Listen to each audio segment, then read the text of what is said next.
want to welcome everyone today to the second in our series of 3 webinars on our Cyber Safeguarding Task Force. Today we're going to be talking to you about the recent executive order. Came out in February of this year. This is Executive Order 13691, and its focus is now on the, as our first webinar, focused on the previous EO that looked at critical infrastructure and the ability to share information on in those areas and relevant to those areas. This one is about the recent outreach to both industry and the international standards community on the concept of sharing threat indicators. If you're following this, our next webinar, which I know is scheduled, I don't know exactly when yet, but the next webinar following this one will be on identity credentialing and access management. So today we're going to focus again on the most recent executive order. I'm going to introduce Jim Emerson. Jim is the chair of our Cyber and Safeguarding Task Force. And Jim, I'll go ahead and turn it over to you. Thank you, Steve, for your kind introduction. And as Steve said, I'll be your moderator today for this webinar. The webinar is one in a series that are being featured by the OASIS Institute. And today is focusing on 13691. We did a webinar previously on 13636, improving critical infrastructure cybersecurity, and it was 13636 which actually laid the foundation for 13691, which we'll go into detail today. 13691 obviously builds on that framework to promote private sector cybersecurity information sharing, and to keep pace with cyber adversaries. All types of organizations need to be able to share and respond to cyber risk in as close to real time as possible. The executive order of our webinar subject today, 13691, expands information sharing relationships beyond traditional critical infrastructure sectors, and you'll hear a lot more detail about that. The third and final webinar will be on August 20th. We'll focus on identity credentialing and access management. We'll build on a groundwork from the first 2 webinars. This webinar is going to focus on the role of identity credentialing and access management and what it plays inside the realm of cybersecurity, the significance of policy and assuring proper controls for security of access and in protecting information in motion over the network. And what are the first things we need to do to secure our networks, the systems, and the data involved? Today's webinar, we are very fortunate to have as a presenter Jamie Clark. Jamie is James Bryce Clark is the General Counsel for OASIS, and he advises on legal and policy matters as well as the consortium's extensive liaison efforts. He's an e-commerce and information technology attorney who began his practice as a financing and corporate restructuring lawyer with Shearman and Sterling at 53 Wall Street in New York City. He represented high technology companies in their banking, trade, finance, acquisitions, and security transactions throughout the 1990s. He served 2 terms as chairman of the American Bar Association's Business Law Subcommittee on Electronic Commerce. While a practicing attorney, he has and continues to be a contributor to the original EV-XML project, now ISO 15000, co-editor of its Business Process Standards in 2001, and chairman of the EV-XML Joint Coordinating Committee. Prior to joining OASIS staff in 2003, he was the vice president and general counsel of a healthcare e-commerce company and corporate partner in a Los Angeles law firm. He is a U.S. delegate to the e-commerce working group of the United Nations Commission on International Trade Law, and an expert advisor on automated contracting and internet law for the United States State Department. He is a frequent speaker and author in e-commerce and information security law, as well as complex finance transactions. Jamie holds a JD and Bachelor of Science degree from the University of Minnesota and is based in Los Angeles. And with that, I'd graciously and gratefully like to welcome Jamie today. Jamie, it's all yours. Jim and Steve, thank you very much. And I will only say that I was on Wall Street, but I did get better eventually. And I fell in with these internet guys and sort of never came back. So thanks very much for making it possible to chat with some of your folks about what's going on in cyber information sharing, a project which we want very badly as a nation and as a global internet community to succeed. Next slide, please. There you go. So you are here. We talked about critical infrastructure last time. We're going to talk about current information sharing plans this time, and you're going to talk about identity next time. And I would just say, as you will see a little later on, arguably this whole project we're in now came from the critical infrastructure protection plans. And now we are in going into a world where we're going to have to provide a lot more information to a lot more people and take in a lot more information and sharing from a lot of places. And so fine-grained access control and knowing who you're talking to and with what provenance becomes much, much more important. So the third session you're going to hear more about a little later on, coming up at sometime I think next month, is a very important piece of the puzzle as well, because you can't do all this good stuff unless you know who's on the other end of the line, and that is a much more complicated issue than it used to be, although we have some great technologies that help today that didn't used to exist. Next slide, please. Also, in terms of what we're talking about today, you are here. We're talking a little bit about what we're talking about, and then I'm going to tell you who I am and where I work so that you can judge your own biases. We're then going to talk about the progression of projects of information sharing and the host of acronyms that flies overhead.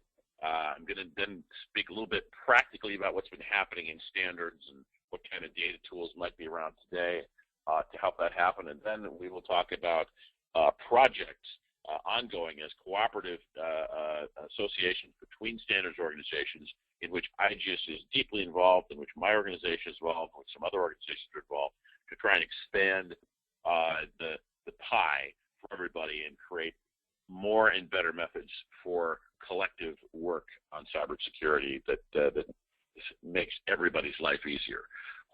That's where we're going. Let me start just by telling you who you're talking to. Next slide, please. I work for OASIS. OASIS is a real big standards organization that does a lot of work in web services, in e-commerce, and has been around for a long time. And we've had wonderful cooperation with IGIS over the course of years and years of work in stuff like frameworks for disclosures of legal information between jurisdictions, whether it's in law enforcement or in court dockets being traded around. IGIS has been a great part of our community for a long time, and I hope they feel the same way about us. Next slide, please. OASIS, my bias probably is that we try and work with everybody. OASIS is out there with a lot of liaisons and a lot of different outreach to different organizations, so I will mention to you in a moment a couple of the projects that we're cooking that are relevant to what we're talking about today. But the basic idea is really that folks like Steve and Jim and I are all on the same team of a large group of organizations that try and work together.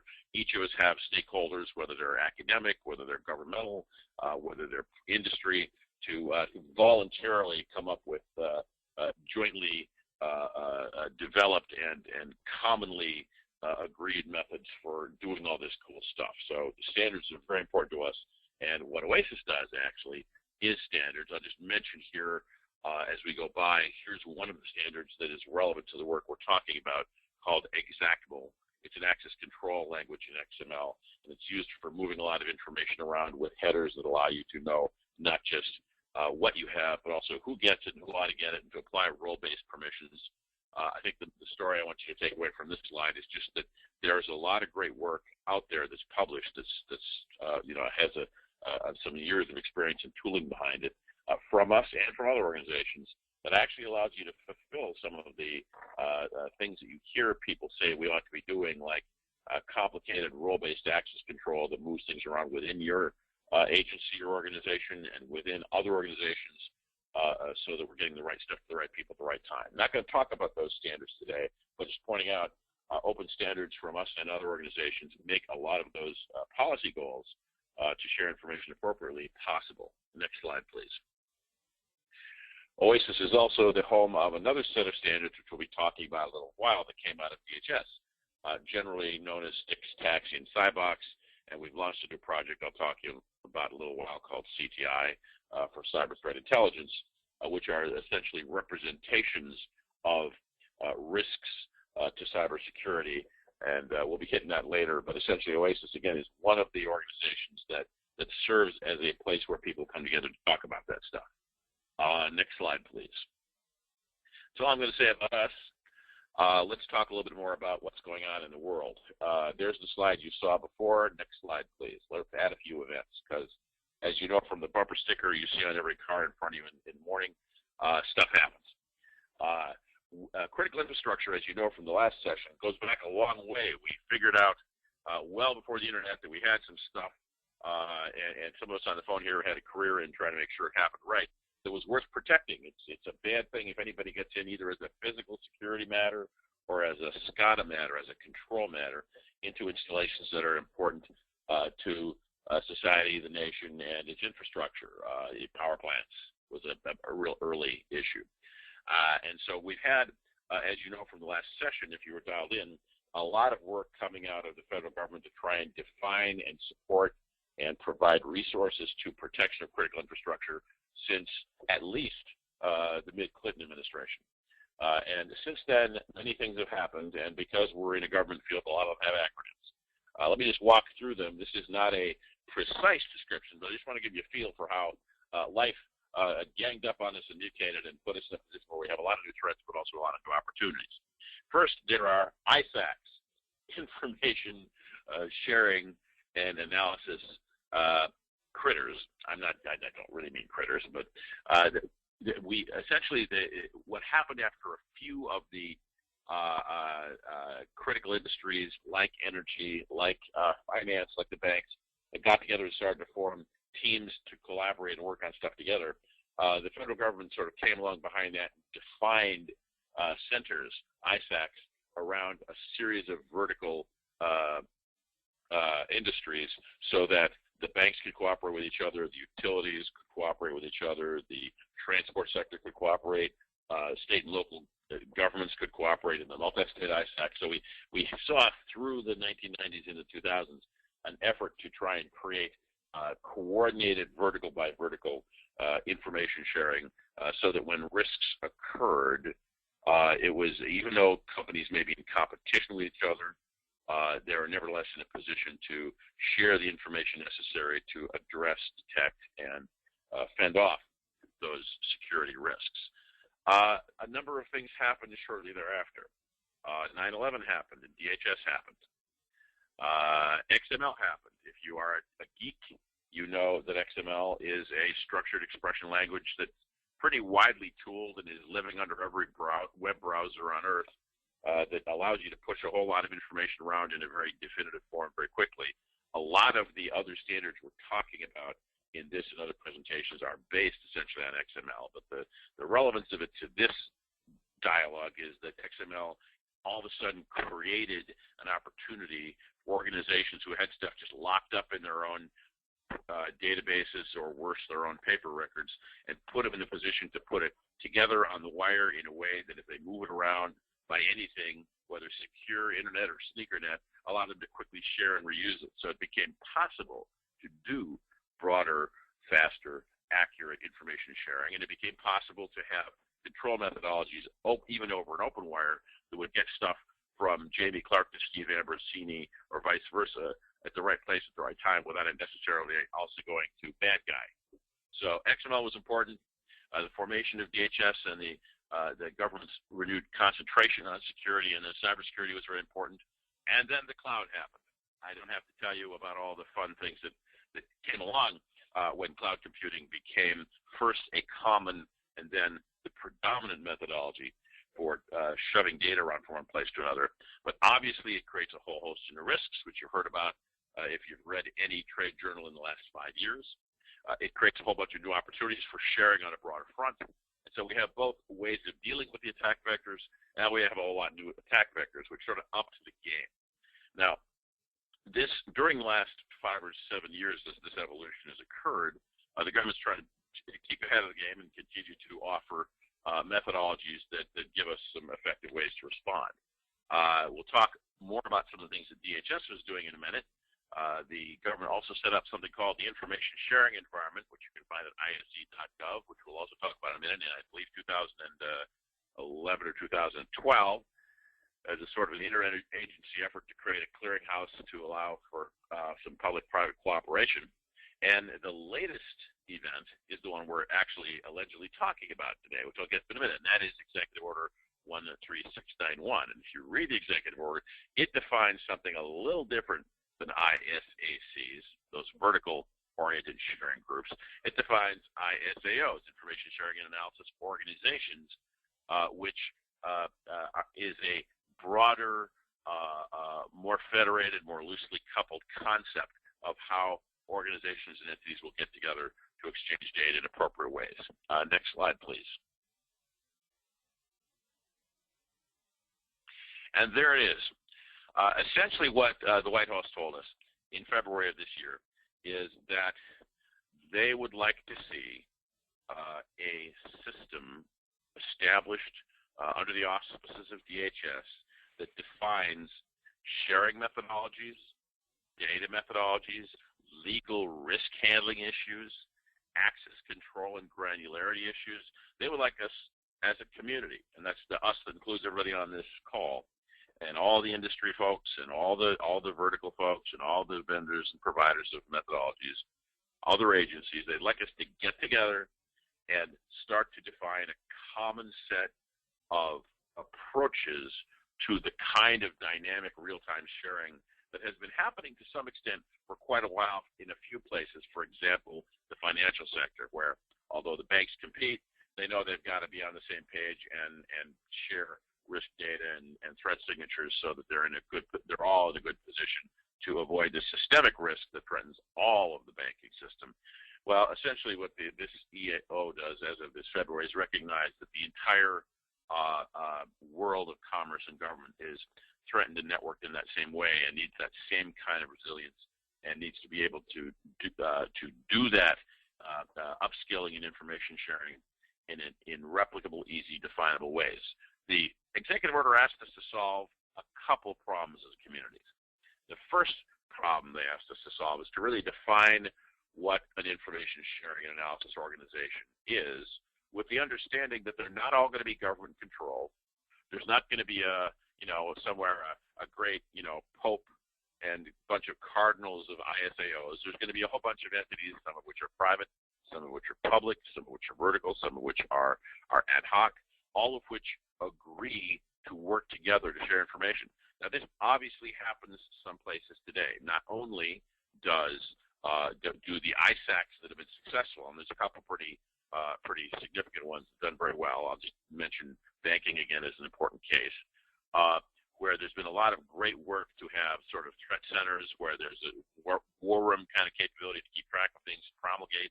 They've really got they've got their game on in terms of having an organizational structure and a way to share risk and a way to address competitive issues. But that's not happening all over. It's not happening in every industry, and it's not happening between government and between the federal government and industry. It's not necessarily always happening between levels of government. So we need to provide a roadmap, or even maybe a sharing in a box methodologies, and we'll talk a little bit about what goes in that box in a minute, that will allow a group of agencies or a locality or a group of private companies that want to do this to stand up their own sharing arrangement, sort of a stone soup deal where everybody puts something in the pot so everybody can eat, and to do it under appropriate conditions where they're using common terminology, where they're using sufficient security to be confident that they're talking to the right folks and they're sharing information that is going to promote, not degrade their security situation, and using hopefully common tools and with a lot of the liability risk and IPR sort of licensing consequences simplified down so that an agency that's just trying to get along with life but nevertheless has cyber threat or cyber risk issues can pick up this tool set and have some answers to where do I sign on, what do I have to do, what capabilities do I have to have, and knock wood, we'd like to be able to do it without having to hire a flotilla of lawyers or a flotilla of new IT guys. We kind of like to do it with open source tools. We'd like to do it under simple terms. We'd like to know that if we grab this fire hose, it won't bite us or commit us to something that we can't agree to as an agency or mess up our lives. So what this executive order is really asking us to do as a community is figure out a simple set of answers that will scale up for complicated cases, will also scale down for voluntary sharing. And that's the big game. That's what this executive order really, if I may be so bold as to impute intent, that's what we think it's there for.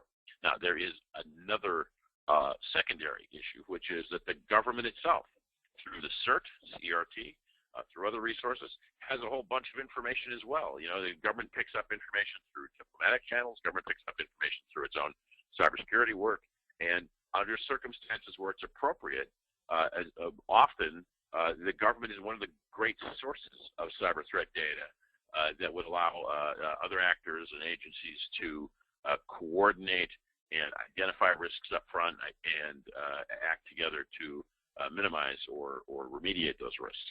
So another problem for the governmental issue here at the high level is not just can we get people to cooperate with each other, but also can we define channels for cooperation with the central government agencies that are in that business so that they can play nice together and share their toys with us and with each other, as well as having everybody else sharing their toys, so that we build up a larger common data pool of information that tells us what's going on, where it is, what it's likely to look like, and how to avoid or remediate it.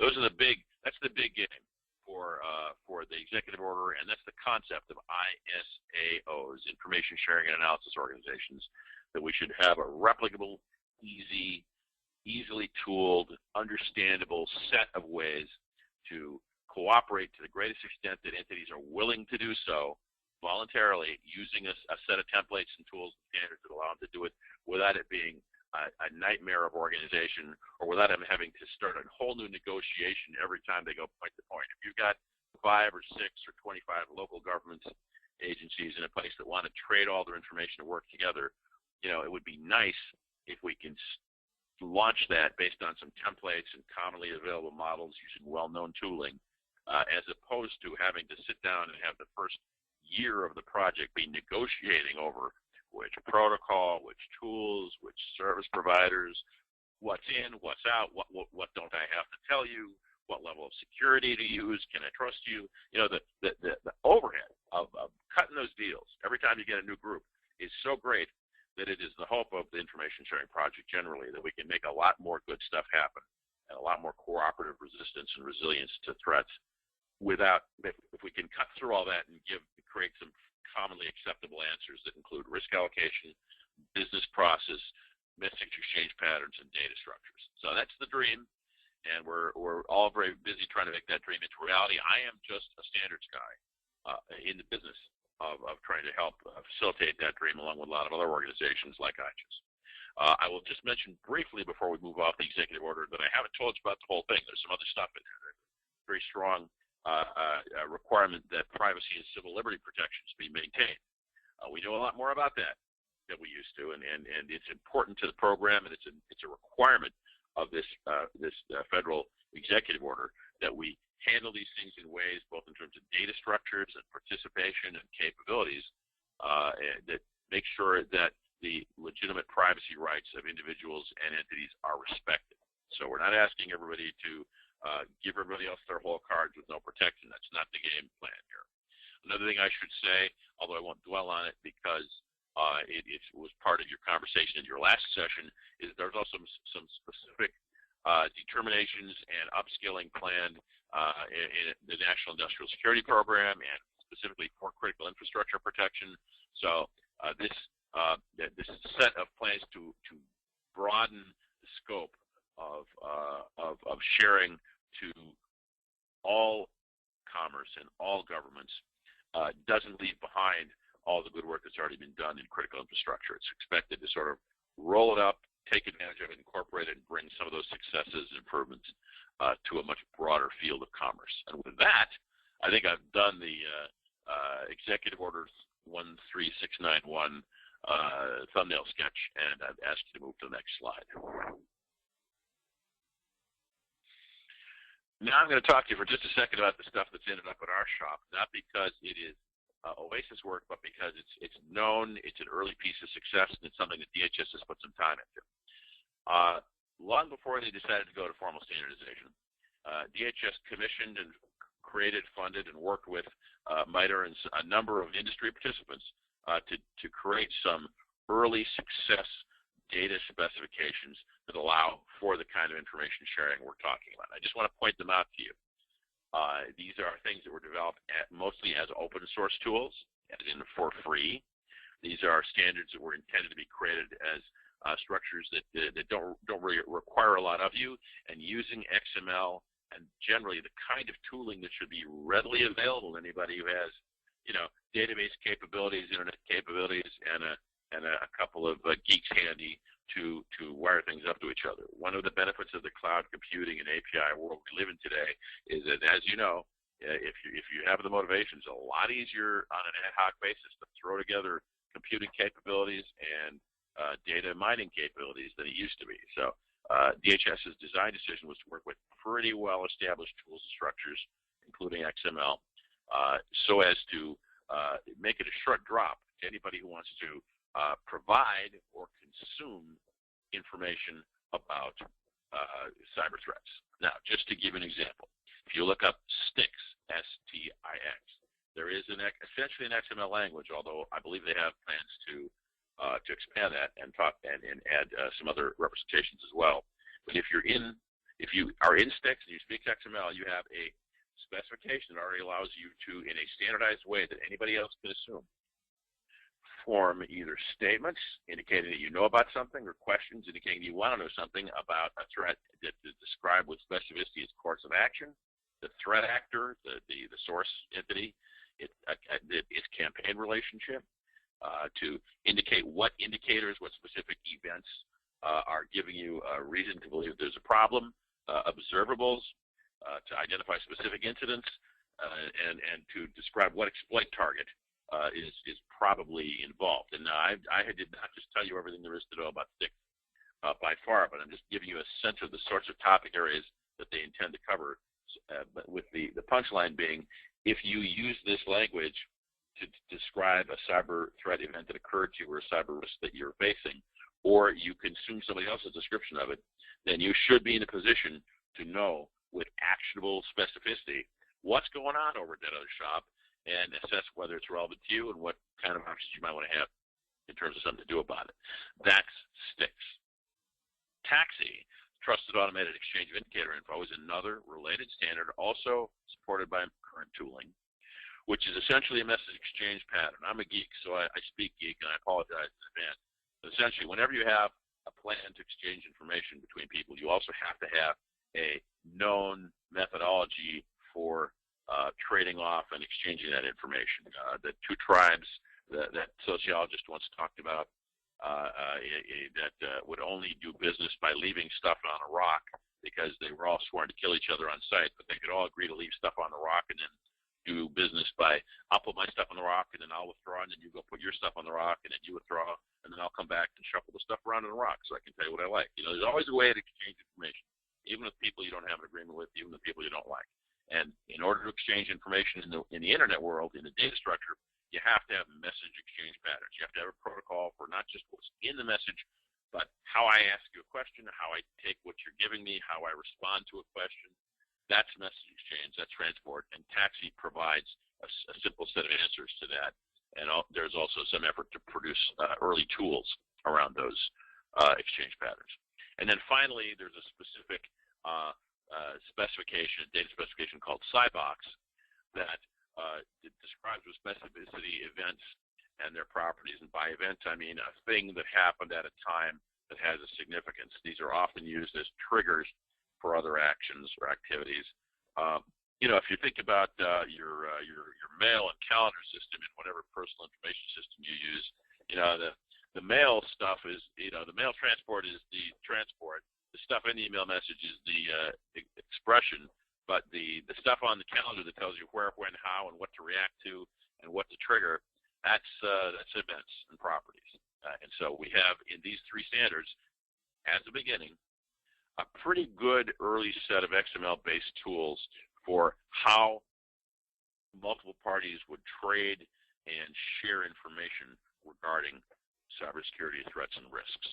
Now, these are not the only projects on which DHS has been working. These are by far not the only standards, whether data standards or other standards, that will be used in an ISAO system. But there's 3 of them that have been launched. They've put a couple of years into it. They've just launched as an OASIS technical committee, which is how I know about it. Thus, the URL at the bottom of this slide. And there is a CTI, Cyber Threat Indicator Technical Committee at OASIS, which is just launched, which is going to spend some time further refining and developing those XML and other standards so as to make this accessible to a lot more people. The takeaway I want you to have here is that there's been a lot of good work already done on how you can do the kinds of sharing and consume or pose the kinds of questions and information that we're talking about here as cyber threat and cyber risk data, but using relatively simple tools and stuff that's already at hand or can be readily within reach. And there's going to be more of these standards. There will be more work from a multiplicity of organizations, but the unified goal of all the folks in these projects is to bring companies and agencies and entities easy tools and methods that are as tolerable as when you first opened up a web browser to figure out how that stuff works and started to poke around. Next slide, please.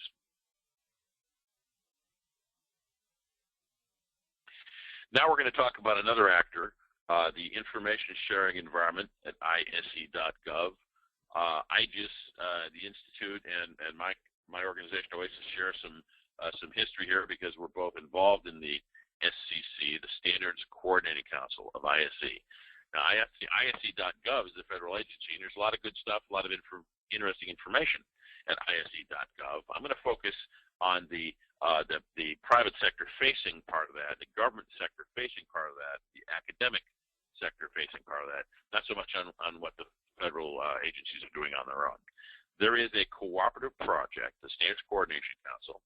You can see I've got the URL right there, standardscoordination.org, in which groups like IGIS and OASIS and the Object Management Group, OMG, and the Open Geospatial Consortium are working together to try and inventory and collaborate on both architectural information that's useful and on standards inventories and scoping additional standards projects so that we're fulfilling some of the gaps and holes and needs for additional information that this entire system will eventually contemplate.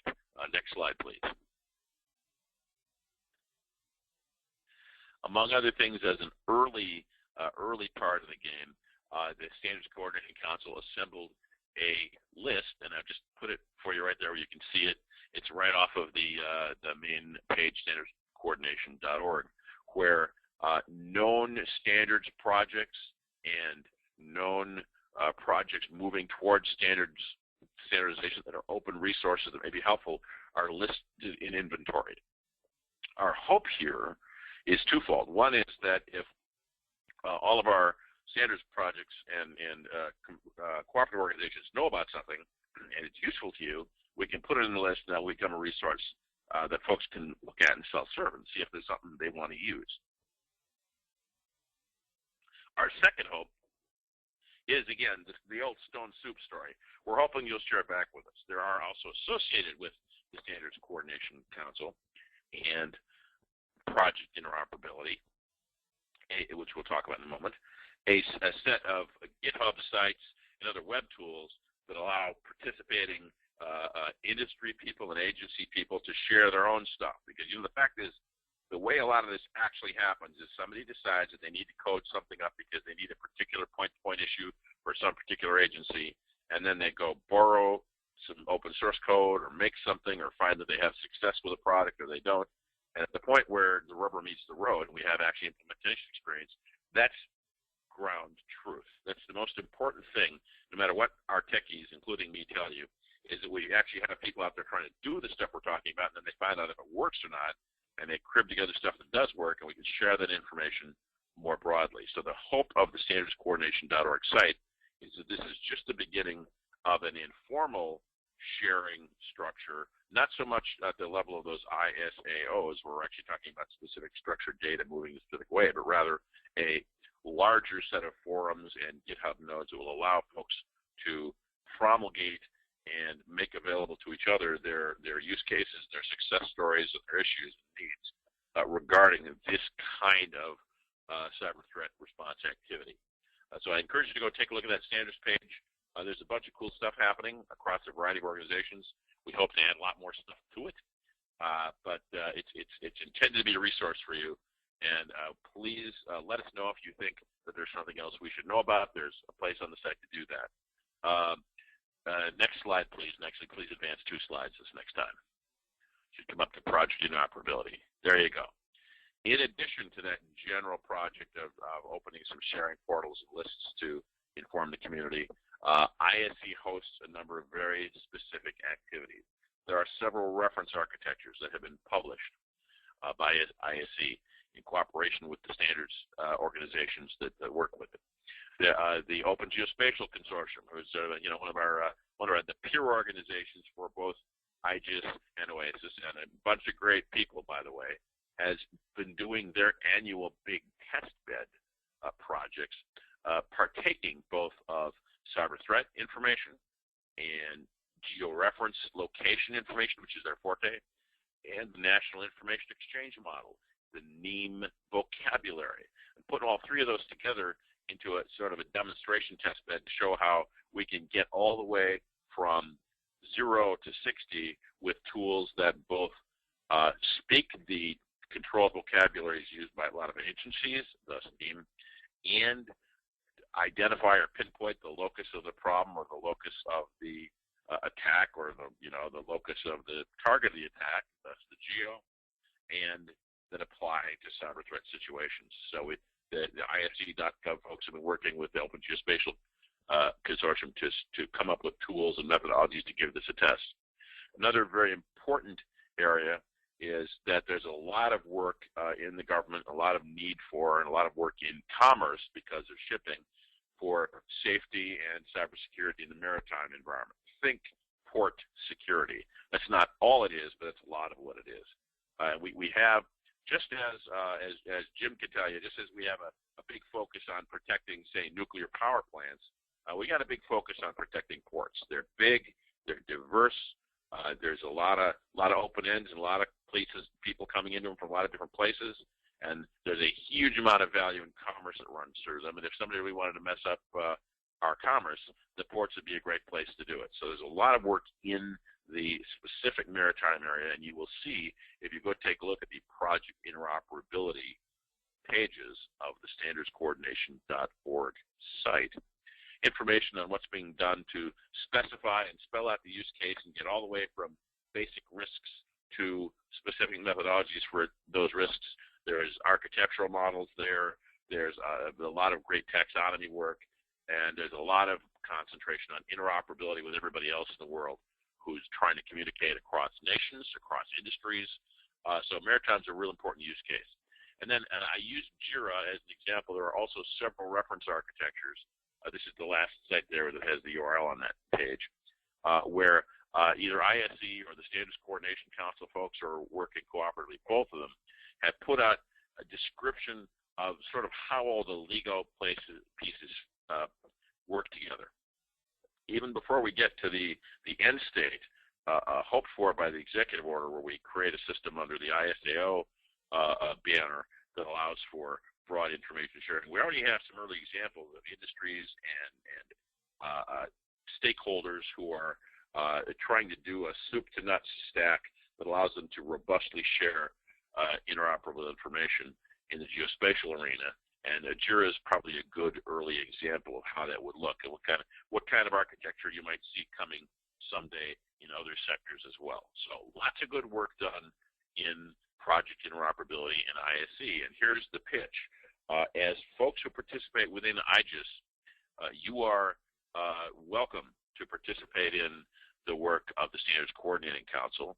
IGIS is a very important key part of what we're doing in the Standards Coordination Council, and the Standards Coordination Council has capped off a number of committees, including an architecture committee, a privacy committee, some security functions.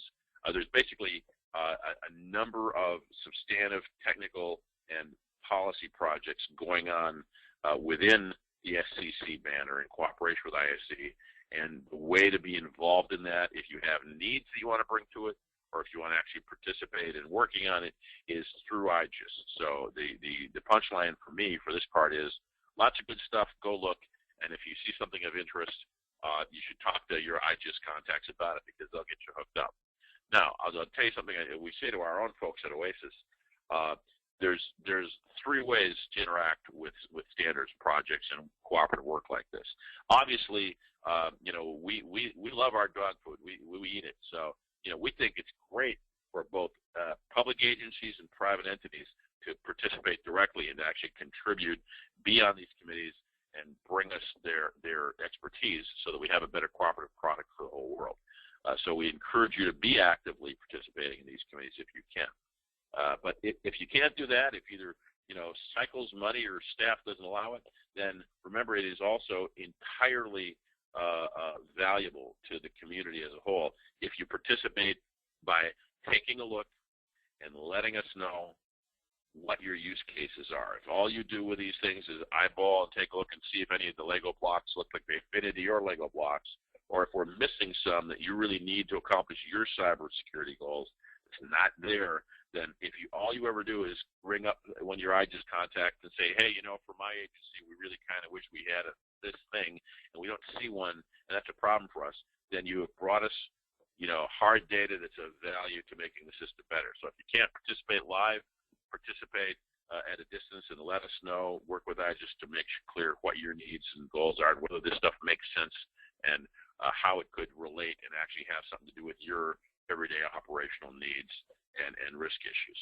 And then finally, even if you don't show up in a committee, and even if you never pick up the phone or go to a meeting and talk to anybody about this stuff, take a look and see what's useful.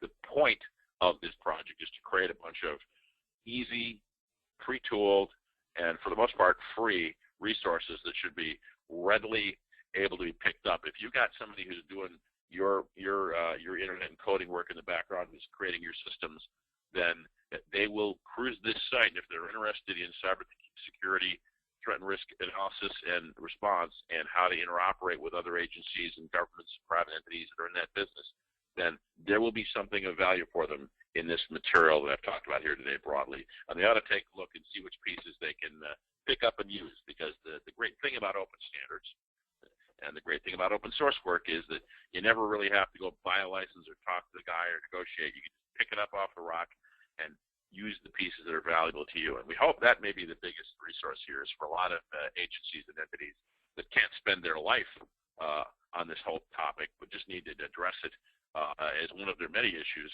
We're hoping that we're creating resources and information that will be of value so that we're making life a little easier for those folks. And with that, flip back one slide, please. Backwards, not forwards, if you can do it. There's the website, standardscoordination.org, and we encourage you to take a look around and see if there's something there that's useful to you. And Jim, with that, I think I'm done, unless there are questions.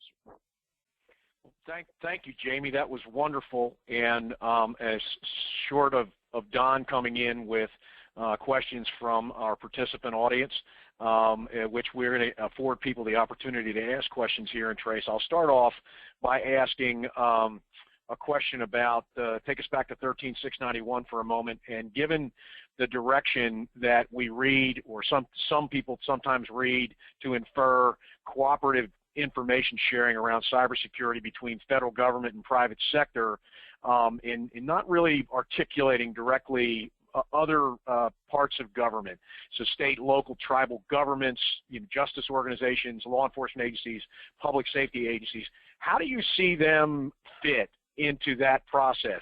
Do they just become derivative of the federal side of the government stack, or are they involved in a much more fluid way? Well, first of all, thank you for asking, because you're right. Sometimes it sounds like it's the feds and the companies, and that's not at all the intent of the program, nor is it the way we're doing things. I have to say, IGIS particularly has in this and many other earlier efforts, including legal XML, including the earliest part of NAME, has been essential in making sure we remember that we're trying to take care of the small state Department of Public Safety and the local sheriff, not just the federal agency. First of all, I have to say the state locals have had some access to this kind of sharing structure, even in the old ISAC system. That one of the ISAC's centers has been fairly successful is the one called multi-state. If you look up multi-state ISAC, it'll fall right out there for you. So there's already been something of a sharing community in state, local governments and agencies already. Second, it's very clear that it's the intent of the federal government driving this initiative not to run it, but to make sure it gets set up and then put in the box, and then people can take their ISAO tools and sharing tools out of the box and use them, with each other, whether or not they involve Uncle Fed in the situation. It is very, agencies are in exactly the same position as a local company. They're potential sharing partners who will get to make the voluntary decision whether the tools are useful to them and whether they can share it. I would not be at all surprised, I have to say, since this is an IGES meeting, that some of what you'll see is just law enforcement agency to law enforcement agency sharing. Some of which already follows established channels, but some of which I think you'll find uses older technical channels that probably will be improved or supplemented by some of this newer stuff, which is potentially a lot more robust. Thank you for that answer. That's wonderful. Don, do you have any questions from our participants? I have not received any questions. Just a reminder, folks can either raise their hands on their control panel, or they can type it into the question window or into the chat window. But as of yet, I've not received any questions. All right, Don, while we're trying to get someone to raise their hand, what I'll ask Jamie is, Jamie, you spent some time explaining to us STIX and TAXI and Cybox. One of the questions that comes to mind for me is, will there be a DHS thought process to mandate standards such as these, or will that be really wholly dependent on the ISAC or the ISAO that's actually the sharing vehicle? Well, first of all, I don't know that they've really decided. I mean, I think that, you have to start from the proposition that this is all supposed to be voluntary sharing. And previous cycles, previous initiatives to try and require sharing haven't all necessarily produced high volume positive results.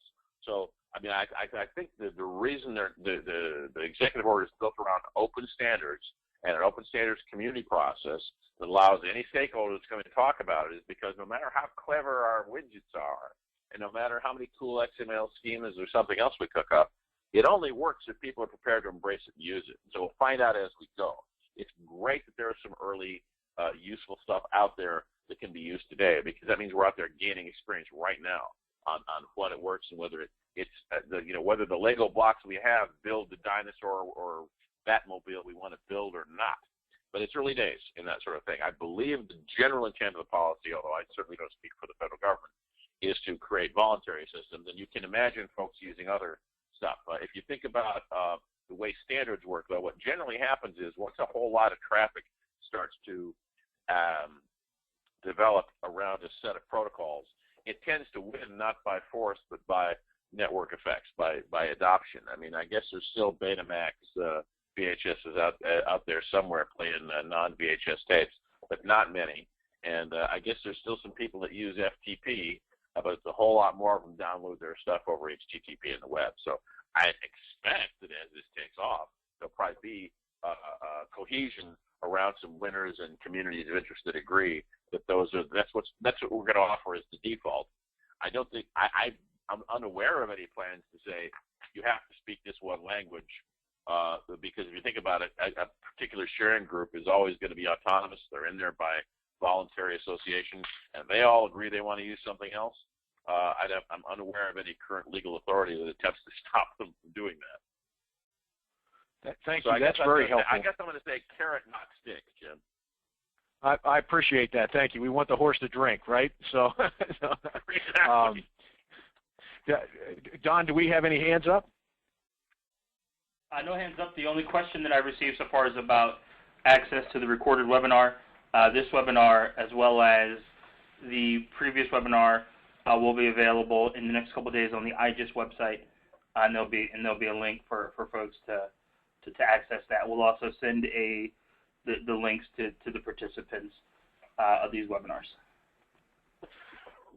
Thank you, sir. I appreciate the administrative note. We have enough time for probably another question. If there's no other question from the audience, I've got a closer. wait for 1 second. Don, if you go to the IGIS Institute site, you will find a link for the Cyber Task Force generally, right, if people want to navigate in that direction. That's correct. I think this will actually be listed separately under the webinars portion of the website. Right. But there is also a link for information about the Cyber Task Force. Because if somebody wants to plug into this through IGIS, Jim's your man. You've got the Cyber Task Force, and I don't think he's turning away members just yet. No, sir, not at all. No. My last question to you, Jamie, will be our White House cybersecurity advisor, Mr. Daniel, spoke at the WIS3, and you were there as well, as I recall, about the need for machine speed in sharing information. I wondered if you might give us your thoughts on both the advantages and the challenges with regard to that vision. Well, let me give you the real short version. One of the things we learned about using protocols like XML is that when you actually let it loose, you start having information exchanges in the wild. They go real fast. A lot of them are automated.